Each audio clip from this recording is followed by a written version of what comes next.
dire un très très grand merci à Carlos et à toute son équipe d'avoir pensé aux homosexuels et aux LGBT du Cameroun en invitant leurs défenseurs de tous les jours et leurs humbles représentants à ces assises qui sont non seulement une véritable école où on apprend ce qui se passe ailleurs et comment on peut mener le combat pour le triomphe des droits humains partout, dans tous ces volets, mais aussi où on apprend à se battre parce que c'est un combat d'avant-garde, le combat des droits de l'homme et notamment le combat des droits des LGBT à qui on dénie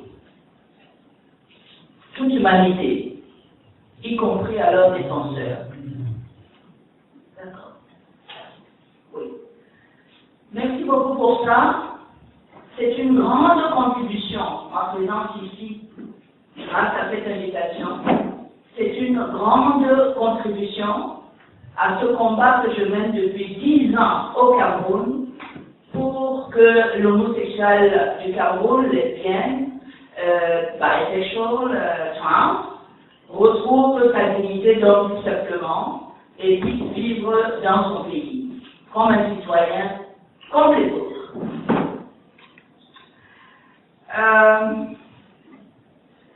Beaucoup de gens me demandent pourquoi je défends les homosexuels. Avant, c'est une question qui me choquait beaucoup. Parce que je suis avocat depuis 46 ans. Et on ne m'a jamais demandé pourquoi je défends les voleurs, pourquoi je défends les criminels, les violeurs, les grands escrocs. On ne m'a jamais posé cette question-là. Mais je me prête volontiers à apporter une réponse.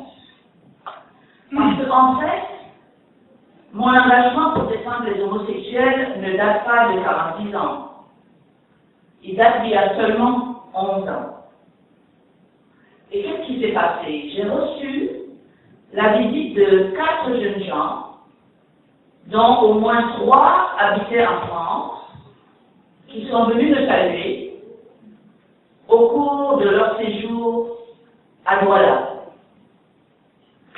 Ils étaient très heureux de venir me dire bonjour, ils avaient plein de projets dans la tête, ils étaient très heureux. Et j'ai compris, en les écoutant, qu'en fait, ils étaient un peu plus que des amis.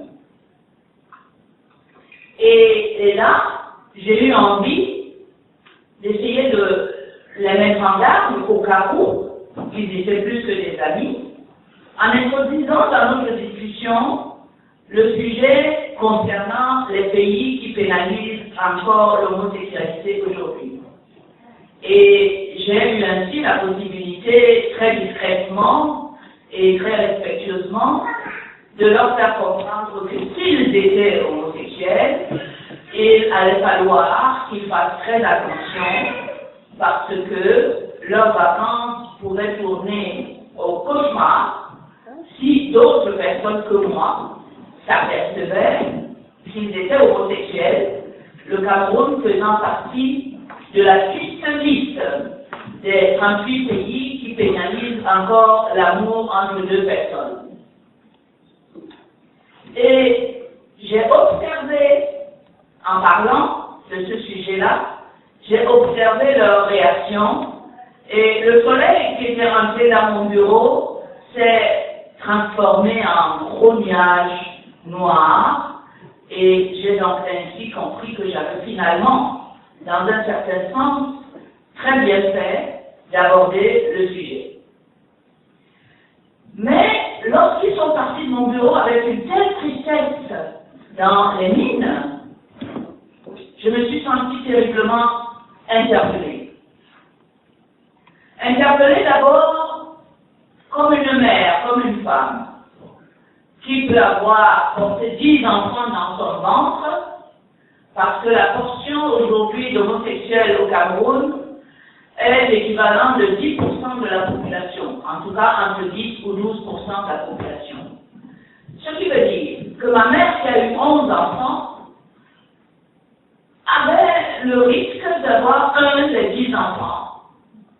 homosexuelle ou lesbienne. Alors j'ai transposé le cas sur moi-même, j'ai dit, mais si j'ai 10 enfants, que j'ai fait exactement de la même manière, que j'ai porté dans mon ventre de la même manière, que j'ai accouché exactement pareil, c'est-à-dire sans choisir comment, à quoi ils ressembleront, qui ils seront. Eh bien, cet enfant, le 10e, qui est sorti de mes entrailles, je dois aller le présenter au procureur de la République. Si je découvre qu'il est homosexuel, il cesse d'être mon enfant. Il cesse d'avoir droit à ma protection entière et même double. Parce qu'il a une orientation sexuelle que je n'ai pas choisie pour lui, mais qu'il n'a pas choisi non plus. C'était la première question. La deuxième question qui m'a interpellée et que je me suis posée, c'est nous envoyons des enfants étudier à l'étranger, notamment dans les pays où l'homosexualité n'est pas punie, mais au contraire, où la sexualité rentre dans la catégorie de la vie privée qui fait l'objet d'une protection particulière des dirigeants de ce pays. Et ce départ constitue un sacrifice financier énorme, soit pour les familles qui l'ont envoyé, soit pour l'État qui a donné des bourses, afin que ces enfants puissent acquérir des connaissances, des expertises, des expériences, à ramener absolument au pays et à mettre à la disposition du développement du pays. Qu'est-ce qu'on leur répond lorsqu'on sait qu'ils ont découvert leur homosexualité dans ces pays-là, qu'ils l'ont vécu humainement, librement, avec épanouissement, puisqu'ils ont pu avoir des diplômes, ils ont pu faire des études avec succès, en étant homosexuels, sans problème. Il va falloir qu'on sache qu'est-ce qu'on dit à ces enfants quand ils veulent revenir au pays. On leur dit, ne venez pas, parce que votre place est en prison, c'est le seul endroit qu'on vous a réservé, ou bien on leur dit, rentrez, faites partie de l'équipe chargée de développer le pays, de préparer l'avenir de votre pays, de faire le bonheur de vos compatriotes, et à ce moment-là, on doit faire l'effort de nettoyer la législation qui prévoit que leur place est en prison. C'est pour répondre à ces interrogations, à ces questionnements, que j'ai décidé de mettre l'avocat que j'étais depuis une quinzaine d'années à la disposition et au service de cette cause qui a pour objectif de ramener la liberté, la dignité à nos enfants qui ont une orientation sexuelle différente de celle de la majorité de la population. Parce que cette orientation sexuelle, c'est aussi leur vie privée et de ce fait, elle mérite toutes les protections que lui confère la loi la plus élevée du pays, qui est la Constitution du Cameroun. J'ai su que ce serait un combat difficile, mais c'est vrai que ce que j'ai vu sur le chemin, qui a aujourd'hui 10 ans, n'a rien à voir avec ce que j'ai pu imaginer comme difficulté. J'ai donc, à ce moment-là, décidé de mettre en place une association qui s'appelle l'Association pour la défense de l'homosexualité, en abrégé ADEFO, en sachant parfaitement que je courais le risque de ne pas voir cette association légalisée à la préfecture. Mais je savais également que justement là commencerait le vrai combat et le vrai débat national. Je voulais que le problème des droits des LGBT au Cameroun fasse l'objet d'un débat national et qu'on arrête cette hypocrisie qui consiste à les confiner dans le placard, à les nier, à les persécuter en leur disant taisez-vous, vous nous dérangez. Et je suis allée voir le président qui m'avait convoqué en me disant mais qu'est-ce que tu penses que je peux, moi, légaliser une association qui est illégale? Tu ne sais pas qu'il y a un délit dans le code pénal qui s'appelle homosexualité? C'est comme si tu me demandais de légaliser le voile. Et là, j'ai eu la possibilité, parce que monsieur le préfet avait le droit légalement de refuser de légaliser une association qui a un objet illégal, immoral, comme ça semblait être le cas pour celle que j'amenais à la préfecture, eh bien, j'ai amené avec moi le code pénal, mais j'ai aussi amené la Constitution. J'ai aussi amené quelques conventions, protocoles internationaux que le Cameroun avait signés et ratifiés et qui, selon l'article 45 de notre Constitution, devenaient ainsi des lois internes que tout le monde doit appliquer. Malheureusement, autant le code pénal est utilisé tous les jours, parce que nous avons 10 cours d'appel et plusieurs tribunaux. Donc tous les jours, il y a un voleur, il y a un escroc, il y a un éditeur de chèques en provision, il y a un voleur, il y a un assassin, qui est traduit devant le tribunal. Donc c'est un document qui est très utilisé. Et donc on peut arriver à savoir ce qu'il y a dedans.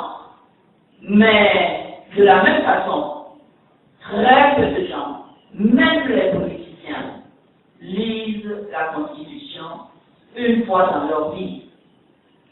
Or, la Constitution, c'est la loi, et c'est la loi supérieure au code pénal, à celle qui a été votée par le Parlement, et qui est applicable. Et que dit-on dans la Constitution du Cameroun? D'abord, la Constitution du Cameroun commence par la Déclaration universelle des droits de l'homme, qui en est le préambule et qui en fait partie intégrante. Cette Constitution confirme l'attachement de tout le Cameroun et sous la garantie du président de la République du respect de tous les principes et de toutes les valeurs qui sont ceux et celles de l'Organisation des Nations Unies, qui place l'homme au cœur de toutes les préoccupations. Et dans la Déclaration universelle des droits de l'homme, vous connaissez certainement, le premier engagement, c'est que, le premier principe, c'est que tous les hommes naissent égaux et libres, égaux en droit, quelle que soit leur différence en matière de sexe, en matière de religion, en matière de couleur, et j'en passe. On n'a pas pensé que cela pourrait exclure les homosexuels ou les gens qui avaient une orientation sexuelle pas dans la norme majoritaire. Et parmi les autres principes que nous nous sommes engagés à respecter, vous avez la protection des minorités. C'est écrit noir sur blanc. Et c'est un engagement de l'État, non seulement de respecter ces minorités, mais de les protéger. Et la Constitution n'a jamais fait une exception en disant on va protéger les minorités, sauf les minorités sexuelles. Troisième observation, c'est la protection du domicile. Pourquoi le domicile? Parce que le domicile, c'est le siège de la vie privée. On n'a pas dit qu'on allait protéger le domicile de celui qui va pratiquer l'amour de manière hétérosexuelle et qu'on allait venir violer le domicile de celui qu'on soupçonne qu'il dort dans son lit avec son ami de même sexe. On protège le domicile et de la manière la plus officielle et la plus forte Parce que c'est là-bas que se déploie la sexualité qui elle-même conditionne l'épanouissement individuel humain. C'est à travers la sexualité qu'on dit je t'aime à quelqu'un et qu'on l'exprime. C'est à travers la sexualité qu'on se reproduit. C'est à travers la sexualité qu'on se sent un être humain, avec ce qu'il peut y avoir de difficile à l'extérieur de la maison et ce qu'il peut y avoir de doux et de beau, pour exprimer cet amour du prochain qui est un commandement divin. C'est pour ça qu'on protège le domicile, y compris le domicile qui abrite la vie privée des homosexuels. Dans la Constitution du Cameroun, il y a aussi 2 autres articles que peu de gens connaissent et que beaucoup violent, même ceux qui sont chargés d'en assurer la stricte application.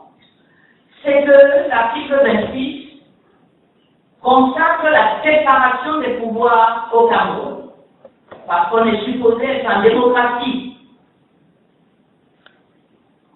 Et dans cette séparation des pouvoirs, on a attribué à la loi, votée par le Parlement, on a attribué au pouvoir législatif l'exclusivité de la détermination des crimes et des délits.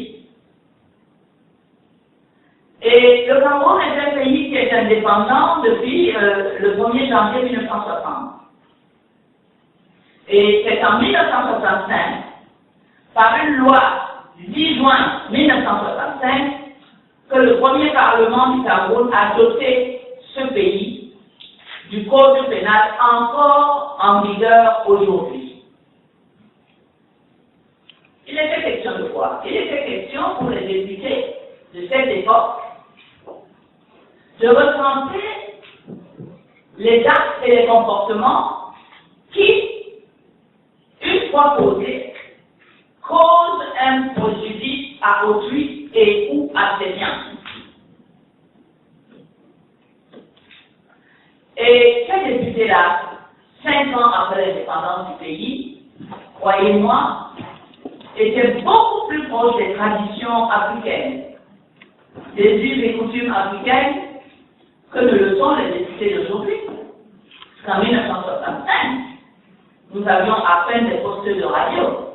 Je ne parle pas de télévision, inconnus au bataillon. Beaucoup n'avaient jamais voyagé. Eh bien, ces députés-là n'ont pas retenu l'homosexualité comme étant un comportement susceptible de nuire à autrui et ou à ses biens. Donc le premier code pénal encore en vigueur aujourd'hui ne comportait pas l'homosexualité comme étant un délit, respectant ainsi la Constitution qui protège la sexualité comme faisant partie intégrante de la vie privée d'un individu. Mais ce qu'on remarque, c'est que dans cette Constitution, dans ce code pénal, les députés avaient retenu la polygamie comme un délit. Ils avaient retenu la bigamie, parce que si vous ne pouvez pas avoir 2 femmes, vous ne pouvez pas en avoir 3, mais 4. Ils ont retenu la bigamie, oui. Quand vous épousez quelqu'un, vous l'épousez pour faire chair de ma chair avec une personne. Vous avez un lit pour vous deux. Vous faites des enfants, en réalité c'est pour vous deux. L'espace, c'est pour vous deux, plus les enfants communs. Quand la personne épouse une deuxième, une troisième, une quatrième femme, la propriété, son espace est bousculé, désorganisé. Ces enfants se retrouvent dans un ménage polygamique avec tous les arbres de la polygamie qu'on connaît aujourd'hui. Eh bien, ces députés-là ont retenu la bigamie comme délit. Et ça, c'est le lieu pour moi de dire qu'à ce niveau-là, je peux répondre aux homophobes que j'ai trouvés sur mon chemin et qui me reprochaient de violer les traditions et les valeurs africaines que sont la polygamie. La polygamie pour moi n'a jamais été une valeur d'ailleurs. Mais c'est ce que j'entends, y compris de nos politiciens, de nos ministres, de nos magistrats, pour dire que c'est une importation, c'est un sacrilège contre nos traditions. Je leur dis, voilà la preuve que vous mentez. Parce que nos députés n'ont jamais réprimé, sanctionné l'homosexualité, pas plus que toute autre sexualité d'ailleurs. Comment est-ce qu'aujourd'hui nous nous retrouvons avec des gens en prison pour homosexualité et le Cameroun sur la liste des pays qui répriment l'homosexualité? Eh bien, c'était le 28 septembre 1972, c'est-à-dire 7 ans après que le code pénal ait été voté par nos parlementaires. C'est le président de la République, chef du pouvoir exécutif, qui, peut-être du retour de la Mecque, peut-être qu'il avait discuté avec ses homologues des pays du vote, qui revient et qui signe une ordonnance disant que désormais, l'homosexualité est un délit. Et il a transporté ce texte dans le code pénal en cassant le mur de la séparation des biens, de la séparation des pouvoirs, et on l'a introduit au niveau de l'article 347. Et c'est pour ça que le délit d'homosexualité aujourd'hui est puni et réprimé par l'article 347 bis du code pénal. En appliquant ce texte aujourd'hui pour briser des vies, le Cameroun a démontré au monde entier qu'il n'est pas un État de droit, mais surtout qu'il n'est pas un État démocratique. Que la démocratie, c'est d'abord la séparation des pouvoirs. Si on peut aujourd'hui accepter qu'on mette nos enfants en prison sur la base d'un texte qui lui-même est un texte braqueur, qui a braqué la Constitution pour aller se mettre à la place de l'autre, eh bien, il faut qu'on assume.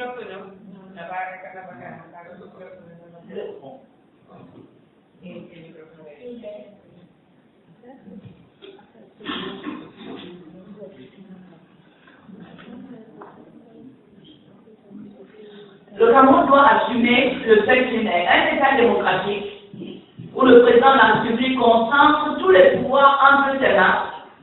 Il peut rentrer dans le législatif quand il veut, il peut rentrer dans le judiciaire quand il veut, et donc c'est plus un monarque, c'est un dictateur.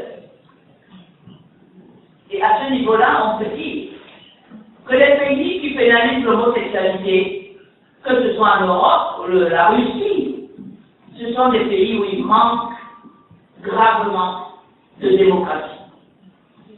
Il y a donc un lien qui me permet de dire aujourd'hui que le combat pour les droits des homosexuels est un combat pour la démocratie.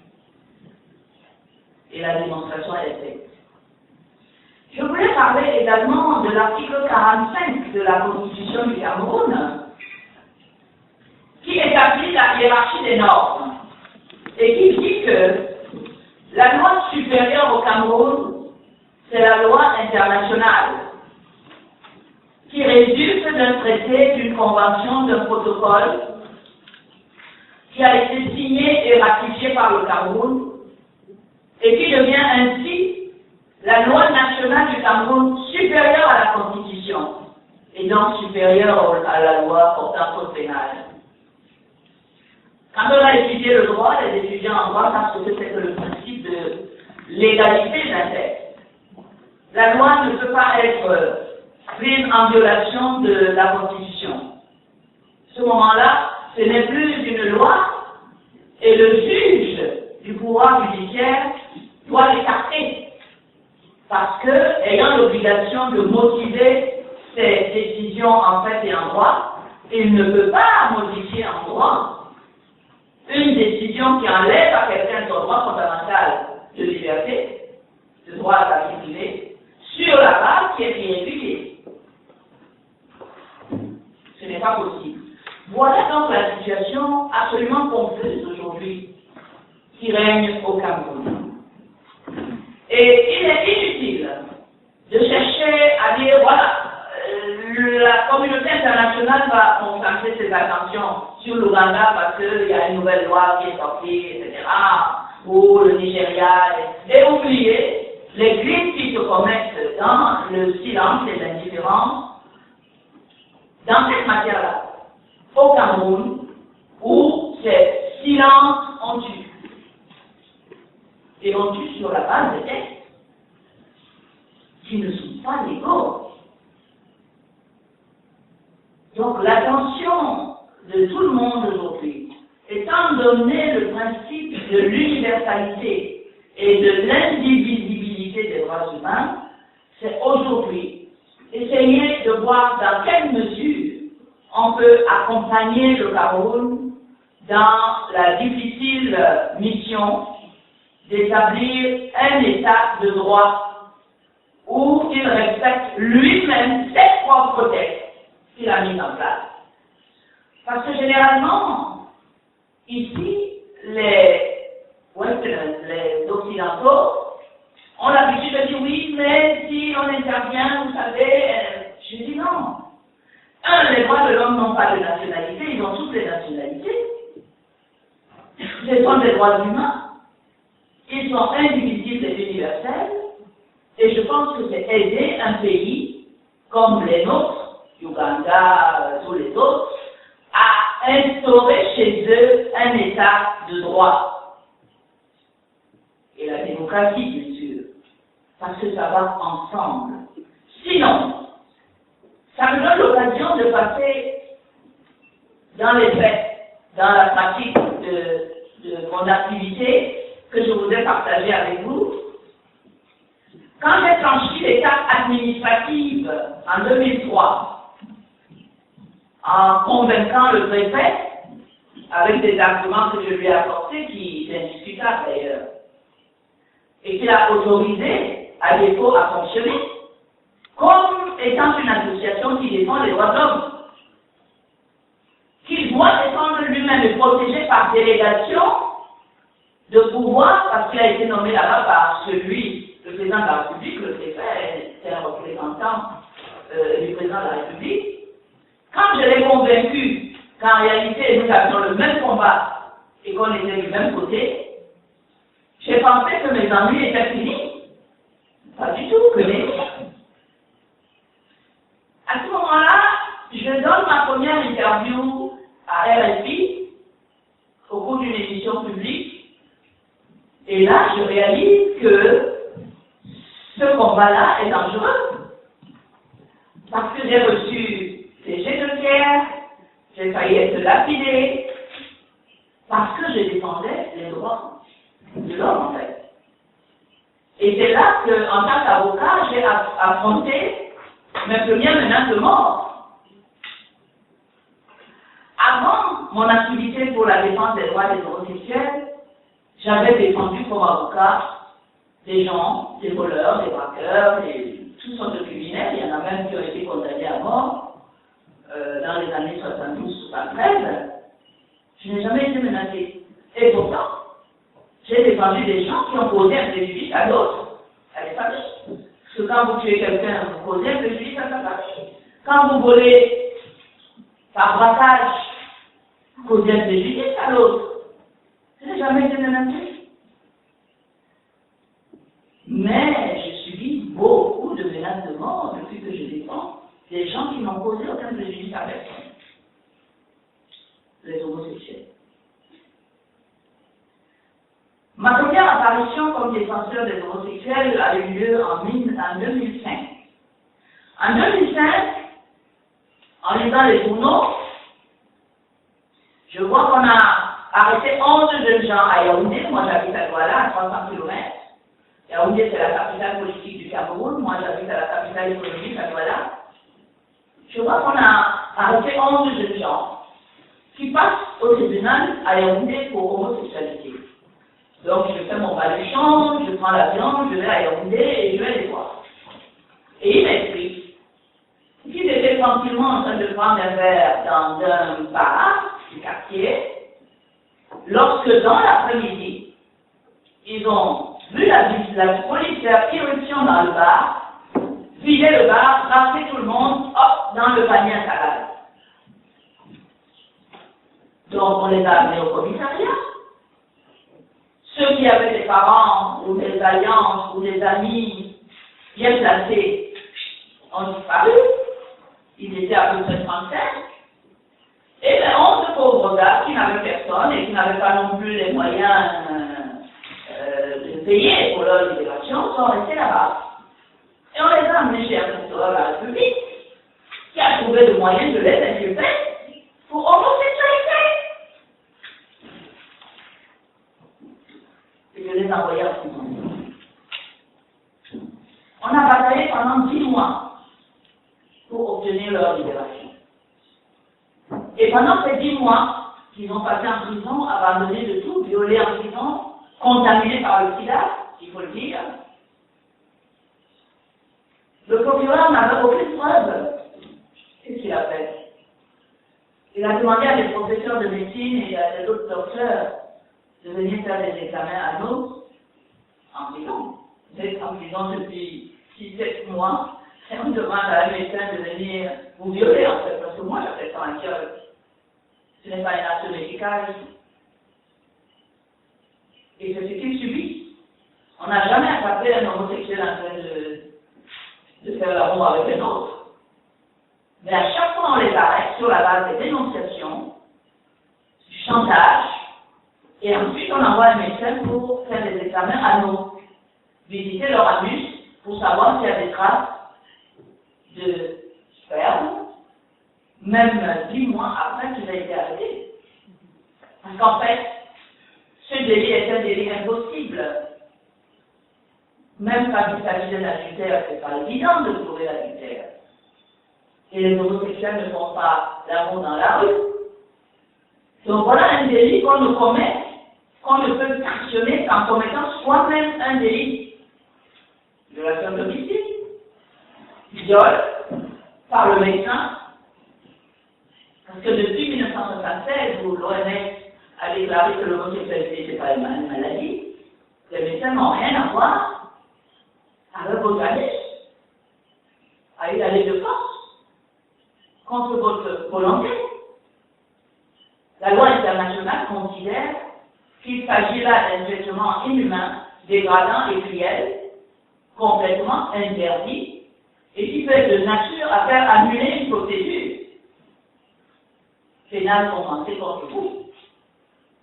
Mais quand il s'agit des homosexuels, la loi n'existe plus. On fait appel à ce que le prêtre vous a dit dimanche dernier quand vous étiez à l'église, parce qu'il y a quand même un cardinal qui avait dit à la télévision que les homosexuels étaient moins que les animaux, que les animaux n'étaient pas homosexuels, ce qui est faux. Il y a la même proportion d'homosexuels chez les animaux, qu'ils soient à plume, à poil, à écaille ou autres, que chez les humains. Mais je dois reconnaître que depuis qu'on a eu le nouveau pape, le pape François, ce grand prêtre, ce grand cardinal a changé la vie. Il est venu avec moi à la télévision pour dire que la place des homosexuels n'était pas en prison et qu'il se battait à mes côtés contre toutes les violences et toutes les discriminations qui pourront être faites contre les homosexuels. Ça, c'est une victoire que je savoure toujours avec une très grande délectation. Donc, nous avons ce barrage là au niveau de la justice. Parce qu'entre-temps, ils ont aussi arrêté un de mes jeunes qui s'appelait Roger Bédé, qui est aujourd'hui décédé. Roger Bédé était un étudiant depuis quelques années, à peu 30 ans, qui a été victime d'un guet-apens, qui lui a été tendu par un haut placé de la République, à qui il avait envoyé un texto pour lui qu'il aimait, qu'il se sentait amoureux de lui. Et il a organisé sa capture en lui donnant rendez-vous chez lui. Et dès qu'il est arrivé, la police est tombée sur lui, on l'a arrêté, on l'a amené à la police, on lui a passé des examens à l'eau pour montrer que la dilatation de son anus n'était pas normale à peu près. Et c'est sur cette base-là que M. Bédé, Roger, cet étudiant, a vu sa vie complètement, a basculé complètement sa vie jusqu'à sa mort récemment au mois de janvier. Il a été condamné à 36 mois de prison ferme pour homosexualité sur la base d'un texte qu'il a écrit sur son téléphone. Ce qui me permet de dire qu'aujourd'hui, il y a d'autres problèmes qui naissent. On se rend compte que lorsque vous n'avez pas mis en place un état de droit, c'est carrément la catastrophe. Parce qu'aucun juriste normal ne peut conclure que le délit d'homosexualité consiste à écrire un texte d'amour.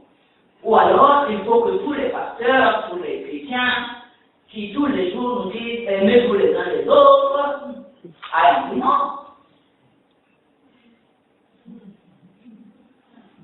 Oui. Alors, nous ne savons plus quoi faire. On sait que l'homosexualité a été tabou toute la vie. On sait que sa sortie pour devenir un débat national va être une affaire de longue haleine.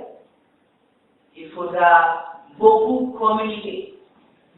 Et ici, j'ai appris la place capitale que la communication doit occuper dans mon combat.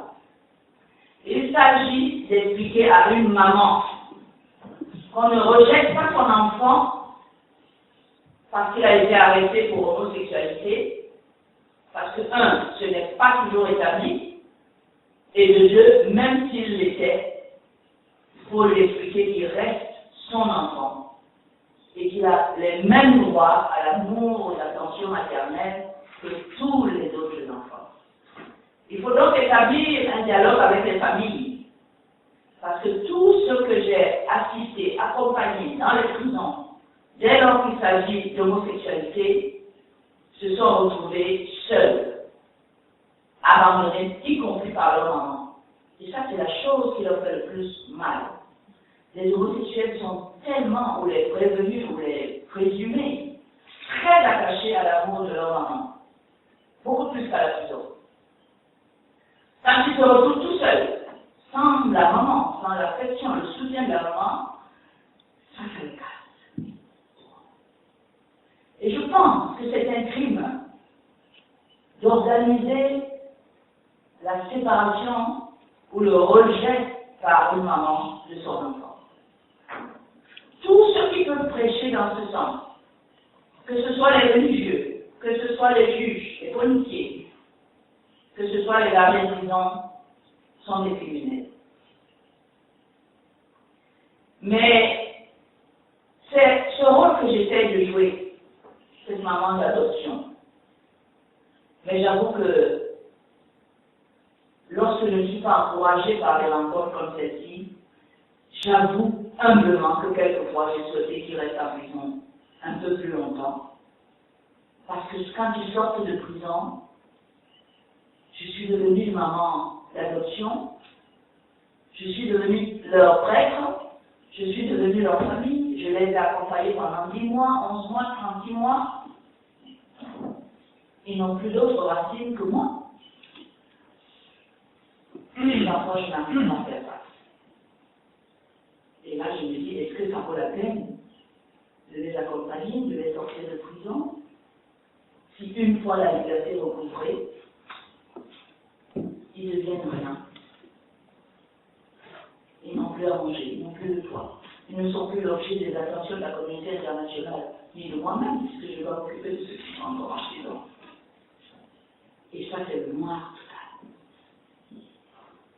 C'est pour ça que les rencontres comme celle-ci, je suis là aujourd'hui, grâce à cette équipe de Carlos, me font dire qu'au fond, on n'est pas vraiment seul.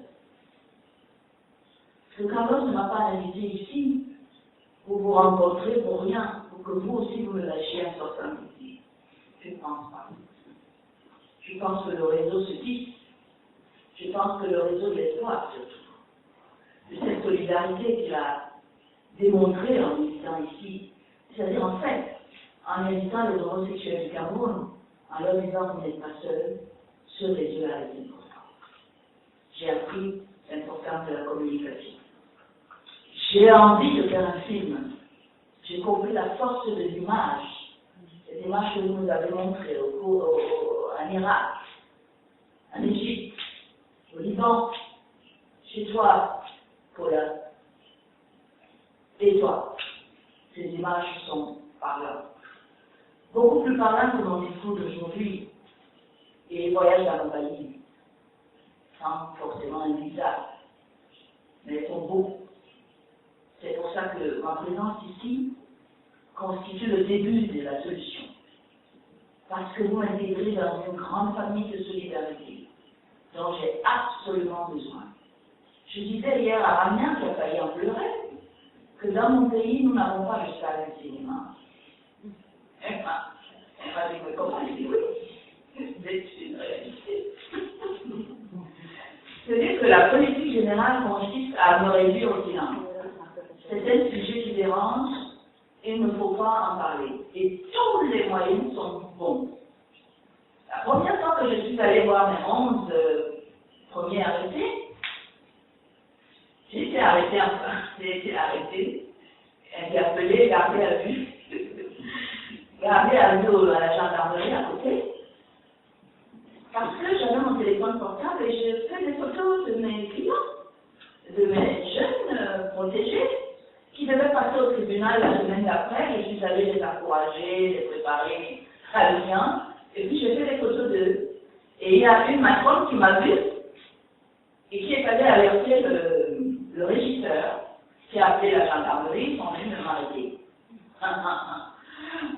Ils m'ont entendu du procès verbal, ils ont voulu arracher mon téléphone. J'ai dit que là, vraiment, je ne peux pas donner mon téléphone, parce que je ne l'ai pas trouvé dans la cellule, dans la cabine qui devait me servir de parloir. La moindre interdiction de faire des photos à mes clients qui sont quand même propriétaires de leur image et qui ne se plaignent pas. Et que je leur exigeais de me montrer le texte que j'avais violé en photographiant mes propres clients dans un environnement où il n'y avait aucun interdit. Donc ils m'ont gardé pendant toute une nuit à la gendarmerie, ils ont fait tout ce qu'il fallait, mais j'ai tenu bon, je n'ai pas donné mes images, je n'ai pas donné mon téléphone portable.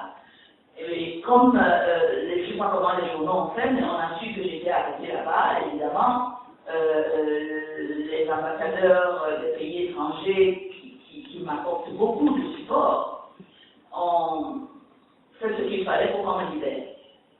Mais chez nous, la croisade anti-homosexuelle a surtout commencé le 31 décembre 2005, et ça a commencé dans une église et dans une homélie de l'archevêque de Yaoundé, qui a rendu responsable du chômage au Cameroun les homosexuels de la haute administration camerounaise.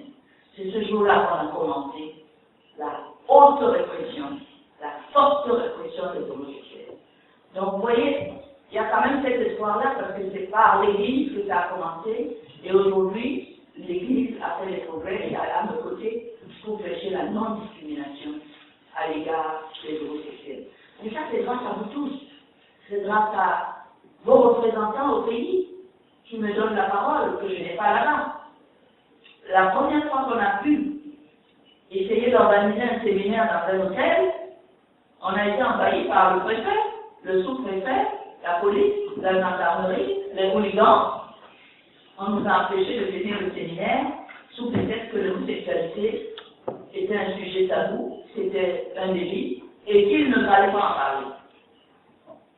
Donc, chez moi, je n'ai pas la possibilité de parler, et pourtant, l'éducation, le dialogue, les explications font partie de la solution, font partie intégrante de la solution.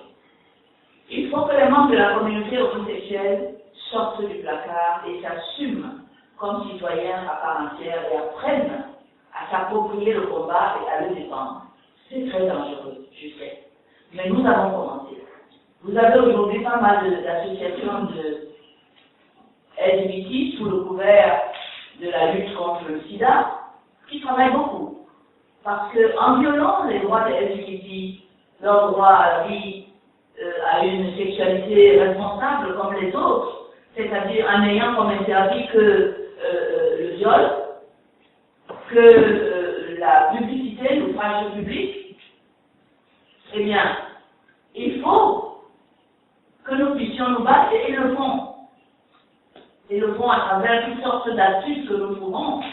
Mais aujourd'hui, ce n'est plus possible d'enregistrer une association si on suspecte seulement que vous allez protéger les homosexuels.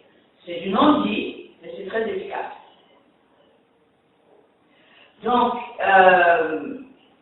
je sais que quand je fais une émission à la télévision, je passe par où? Ce que je fais, c'est, par exemple, je peux financer la une d'un petit journal qui a des difficultés pour paraître. J'envoie mon message et je sais que cette une-là sera reprise par les télévisions sous la forme de revue de presse. Et c'est comme ça que j'arrive parfois à faire passer les messages sans qu'il y ait des risques particuliers pour moi, ni pour le patron du journal. Parce qu'à partir du journal, de la une d'un journal, les télévisions, les radios reprennent le sujet sur leur débat, sur les revues de presse. Donc je trouve toutes sortes d'astuces comme ça pour éviter. Je voudrais faire des films comme vous aussi. Très très difficile. C'est des risques que l'autre jour on a tué un jeune journaliste engagé, LGBT, qui s'appelle Éric Lepembe. On ne sait pas ce qui s'est passé. Mais il a été assassiné dans des conditions atroces. Et nous attendons le résultat des enquêtes du juge d'instruction. Mais on n'a pas beaucoup de chance de voir punir le vrai responsable de ce meurtre et de cet assassinat au Tchèque. C'est pour ça que je vous remercie beaucoup de m'avoir accepté, de m'avoir introduit dans cette grande famille universelle, planétaire, où j'ai une place pour parler pour les droits des LGBT. Ces droits sont les droits de l'homme. Et je suis fière de dire que le premier pays au monde qui a ajouté dans sa constitution ce que les gens qui ont fait la Déclaration universelle des droits de l'homme à l'époque ne considéraient pas comme un danger. Ils avaient dit, quelle que soit la race, la religion, etc. Ils n'ont pas imaginé que, des années plus tard, une minorité de personnes allait être persécutée, pendue, pour des raisons telles que qui ils aiment, comment ils gèrent leur vie privée, en privé, chez eux. Et ce pays, c'est l'Afrique du Sud. C'est un pays africain qui a mis pour la première fois dans sa constitution, en ajoutant, quelle que soit sa race, son orientation sexuelle. Je voudrais qu'ensemble, on se batte pour que toutes les constitutions ajoutent cela et respectent cela. C'est vraiment la dernière conquête en matière des droits de l'homme de ce siècle. Et je sais que si nous conjuguons nos efforts, si nous travaillons en regardant ça dans cette même direction, à tous les niveaux et de tous les points de la planète, c'est un combat que nous devons gagner. Actuellement, j'ai amené un ou deux dossiers au niveau de la Cour suprême, parce que je pense que nous pouvons obtenir la dépénalisation de l'homosexualité, non pas par la voie parlementaire, parce que les parlements n'ont jamais voté la loi, on ne peut pas leur demander d'enlever une loi qu'ils n'ont jamais votée, mais par la voie judiciaire. À la Cour suprême, dont le pouvoir est de nous dire comment on interprète et comment on applique les lois, nous espérons que, à l'instar de l'affaire de Rosa Parks aux États-Unis, nous allons pouvoir obtenir que la Cour suprême nous dise que les droits de l'homme sont des droits à protéger par un État et que les tribunaux demandent à l'État camerounais de protéger les droits de l'homme conformément à l'engagement qu'il a pris sur le plan international, et non pas à les pénaliser. Ce sera une grande victoire. C'est en fait la plus importante étape de mon combat. Comme je le dis souvent, je vais avoir 70 ans dans moins de 6 mois. J'aimerais avoir terminé cette étape-là avant de passer le flambeau à ceux qui, encore aujourd'hui, ont le courage de se lancer dans ce métier-là. Et je compte beaucoup. Je compte sur vous pour porter mon message partout. Je compte sur vous pour amener les solidarités, quelles qu'elles soient. Rien n'est à négliger pour qu'ensemble, à la Cour suprême, on puisse savourer cette victoire de la dépénalisation et de la condamnation de l'article 347 qui a brisé tant de vies, à nos jeunes lesbiennes qui sont encore en prison aujourd'hui, à nos jeunes homosexuels. Je vous remercie.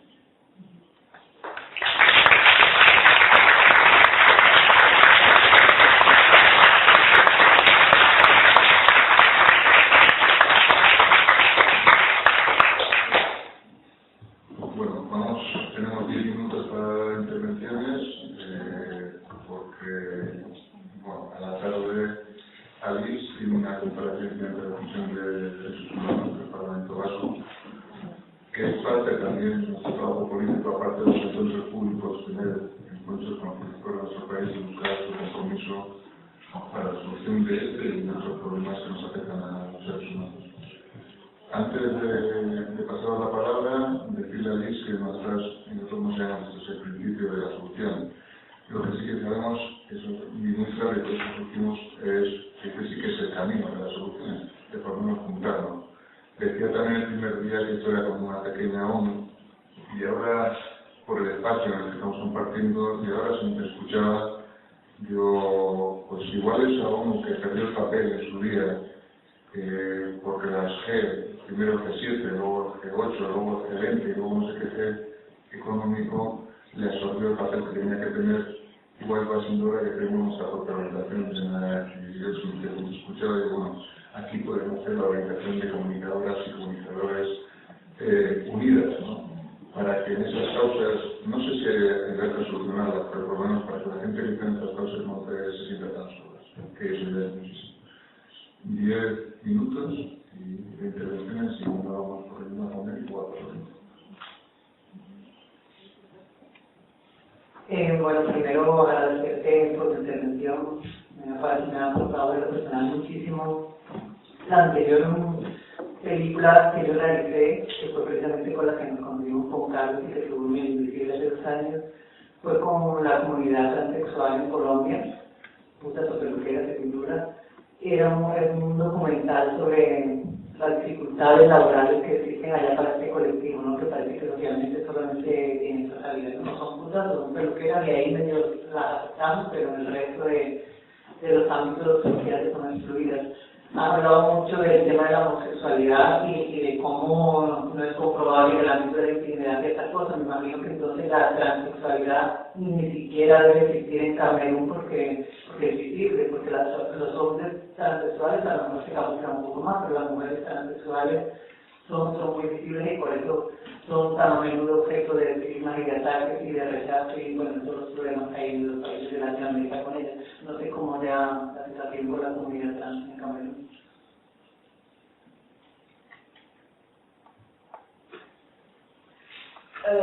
Le Cameroun ne fait pas de distinguo entre l'homosexuel, le transsexuel. Pour lui, c'est l'homosexuel. Un trans peut très bien se retrouver en prison pour homosexualité. Par rapport à... Et c'est quelque chose qu'on ne connaît même pas. Je sais que c'est simplement sur le plan social que les difficultés d'insertion et d'acceptation existent. Mais en tant que transsexuel, c'est une expression qui n'existe pas. Ça n'existe pas.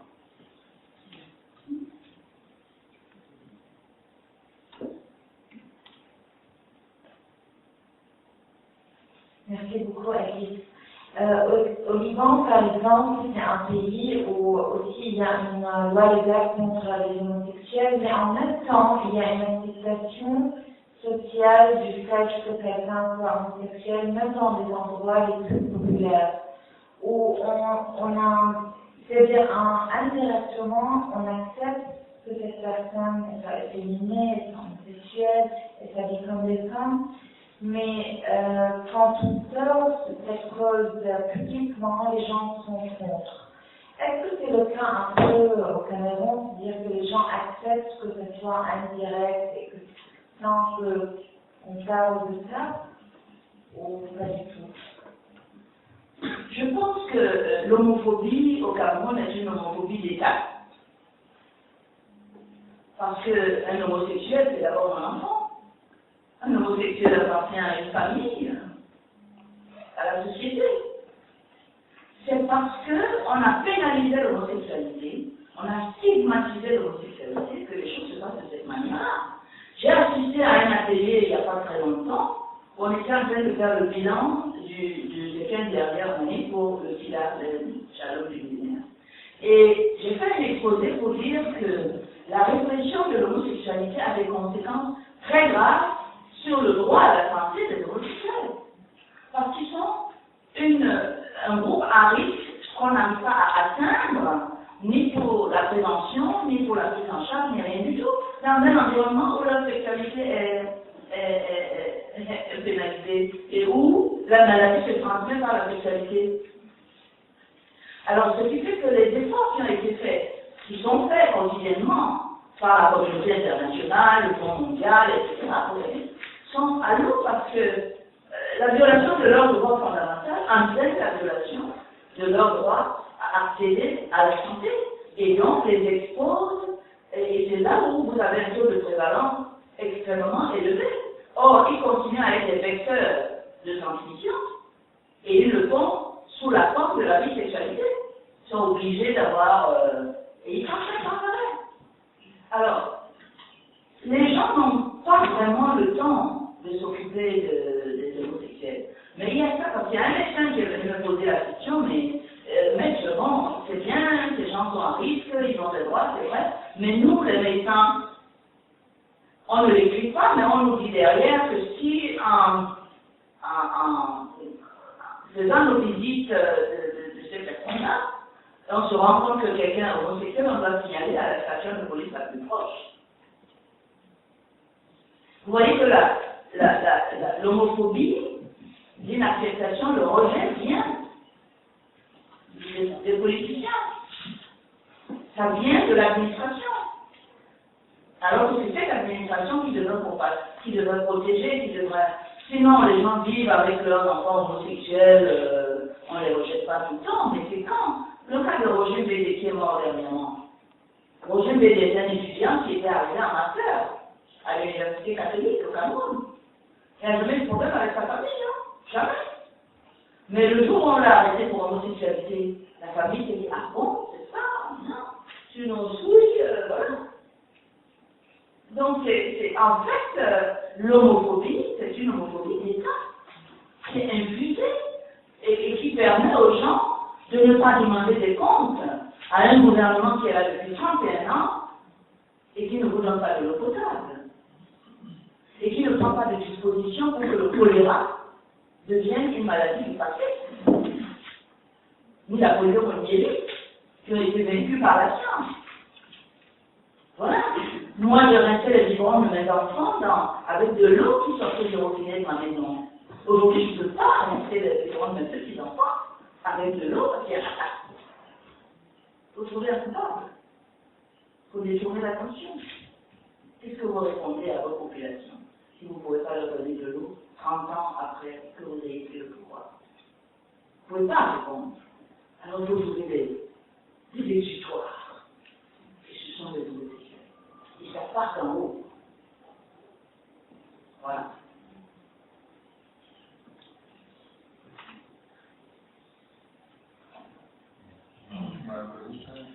Luis,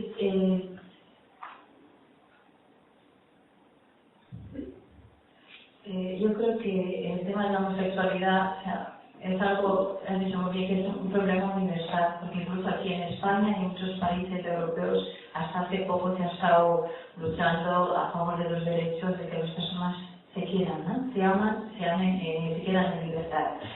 Una cosa, ¿crees que en nuestro caso en África, en particular, las tradiciones, la gran presencia de las religiones, las que sean las evangélicas, las islamistas, las cristianas, la cultura, la falta de, digamos, de educación académica, ¿no?, de respeto de valores en la población, es un handicap, es una barrera importante que pasar para que alcancemos estos derechos tan deseados como la libertad de amar, de respeto, por ejemplo, al artículo 1, que creo que es universal en todas las constituciones, ¿no?, de que todos somos iguales, ¿no?, ante la ley. Oui, c'est vrai qu'il y a un travail d'éducation énorme à faire. Moi, j'ai le privilège d'être aujourd'hui un camarade de classe du ministre de la Justice. Je reconnais que quand on a étudié le droit, il n'y avait pas de droits de l'homme. Et ce monsieur, le ministre de la Justice, était magistrat, hors hiérarchie, etc. Il n'a pas eu besoin de ça pour devenir ce qu'il est aujourd'hui.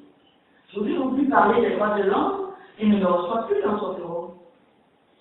Je le dénonce. Donc, il faut un travail qui se fait au niveau des programmes. Parce que les droits de l'homme sont nés vraiment, leur défense, l'organisation de leur défense, avec la mondialisation.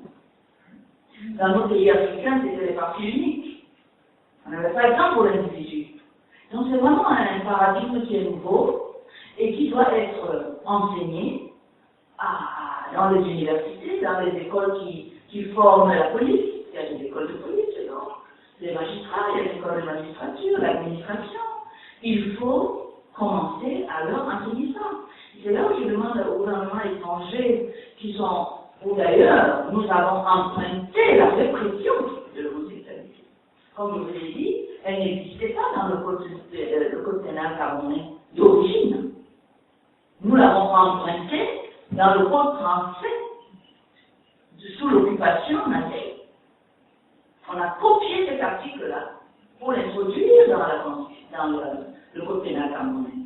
Donc aujourd'hui, les États chez qui on a copié doivent nous aider et nous accompagner dans le chemin du respect des droits de l'homme. Je sais pas, je pense que la population peut s'occuper de ce genre de choses pour que nous puissions partir de là où ils nous ont amenés et qu'ils ont quitté. Alors nous on est restés et qui nous empêche beaucoup. Parce que ça peut nous empêcher de nous développer.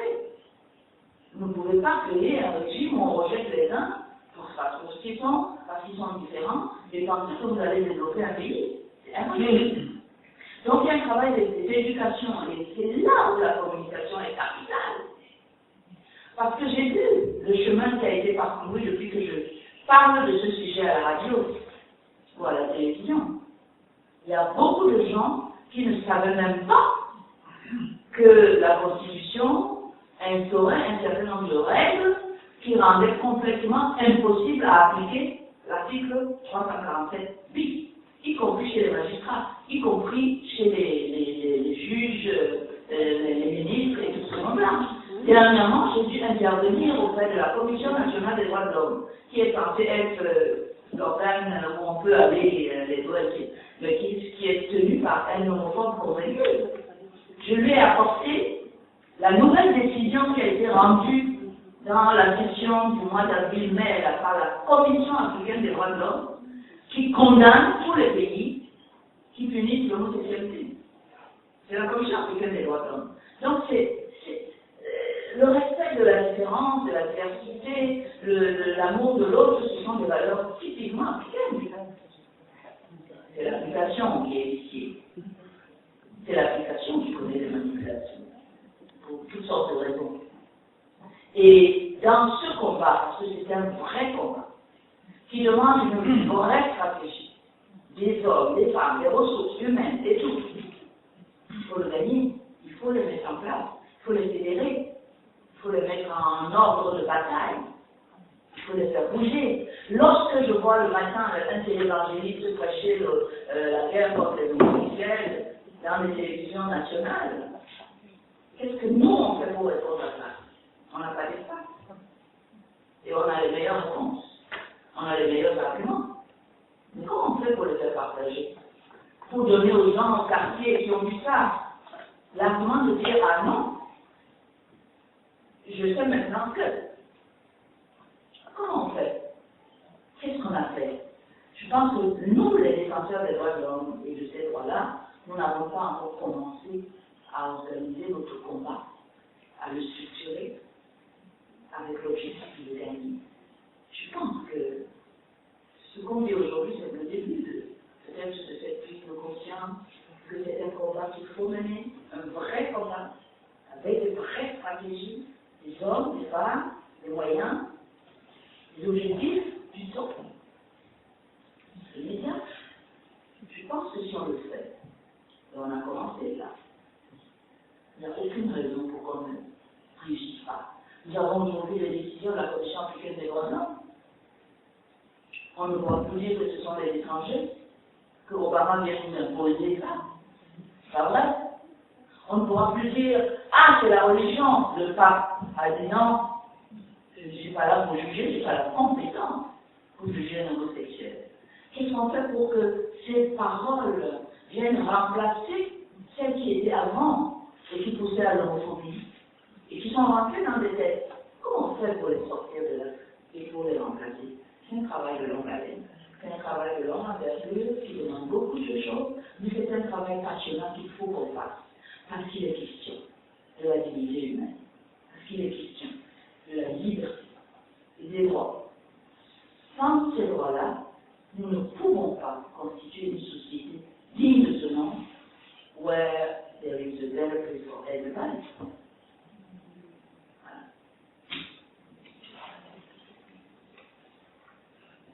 Gracias, Luis. Pues continuamos en la tarde.